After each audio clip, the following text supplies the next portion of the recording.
Добивајте ја информацијата во движење. Заследете ја нашата официјална Facebook страна. КТВ, ваша телевизија.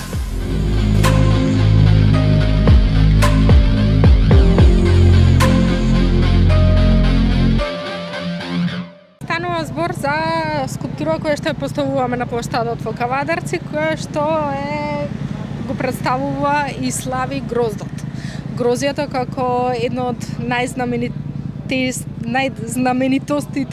кои што го одредуваат овој регион, Тиквешкиот регион, и од каде што потекнува најубавото вино и ракија, кои што се произведува тука. Скулптурата е од каков материјал? Скулптурата од нерогјосувачки челик или народски кажано сајла, која што е иноксна и многу отпорна на сите временски услови. Во последно време читам јас статии дека токму сајлите, жиците на некој начин се она што со кое што во последно време работиш. Па да, со овој материјал го истражувам и работам веќе над 13-14 години. Се представувам како ликовен уметник, како скулптор со материјалов и од тука и потекнува моментот на една ваква комплексна органска форма да се создаде со иноксни јажиња. И за крај морам да те прашам, зошто баш грозд и зошто баш Кавадарци? Затоа што Кавадарци е најпознато со најдобрите гроздови кои што ги имаме на територијата на цела држава. Од тука го имаме и најдоброто вино кое што се произведува со овој регион и највкусното грозје. Убаво е да ги славиме работите со кои што сите сме горди како нација, со кои што сите се представуваме кога ќе ни дојдат странски гости, кои што ги славиме и се гордееме од нив. Никола Писарев од галеријата што на некој начин го иницираше целиот тој Центарот за современи уметности. Кажи ни, од каде сте работката пред се со Маја и од каде пак сета оваа идеја?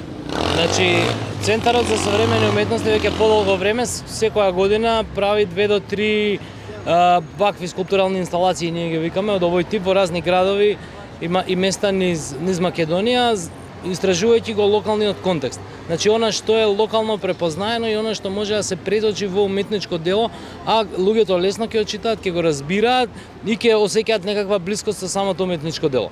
Поаѓајќи од таа гледна точка, дојдовме до заклучок дека целиот овој Тиквешки регион, Лозарски регион, кај што се слави грозјето, кај што се слават гроздоберите, кај што се произведуваат најдобрите вина и раки, нема нешто вакво и онда заедно во консултации со Маја и со други автори дојдовме до еден заклучок дека би било убаво да се направи грозд, потоа имаше една комуникација со општината која излезе во престрет да се даде локација и се друго и еве денеска оваа скулптурална инсталација на Маја овдека која што го представува гроздот, односно